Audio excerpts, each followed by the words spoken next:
ఆదియందు దేవుడు భూమి ఆకాశములను సృజించెను.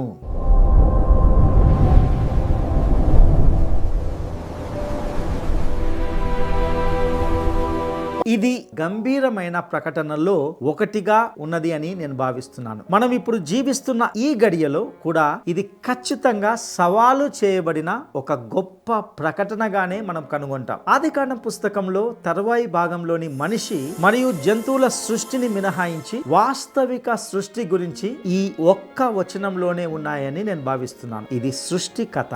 ఇక్కడ ఎటువంటి ప్రశ్న ఉద్భవిస్తుంది అంటే, ఈ ప్రత్యేక విభాగాన్ని మనకి ఇచ్చేటప్పుడు దేవుని మనసులో ఏముంది? ఇక్కడ గ్రంథకర్త యొక్క ఉద్దేశం ఏమిటి? భూగర్భ శాస్త్రం గురించి నేర్పడమే ఈ భాగం యొక్క ఉద్దేశమా? ఈ ప్రత్యేక సందర్భంలో చాలా వాదనలు మరియు భిన్నాభిప్రాయాలు ఉన్నాయి. లేఖనం అంతటి ఉద్దేశం ఏమిటో ఎంతో స్పష్టంగా తెలియజేశాడు. దైవజనుడు సన్నదుడై ప్రతి సత్కార్యములకు పూర్ణముగా సిద్ధపడి ఉండునట్లు దైవావేశము వలన కలిగిన ప్రతి లేఖనము ఉపదేశించుటకును, ఖండించుటకును, తప్పు దిద్దుటకును, నీతి యందు శిక్ష చేయుటకును ప్రయోజనకరమై ఉన్నది.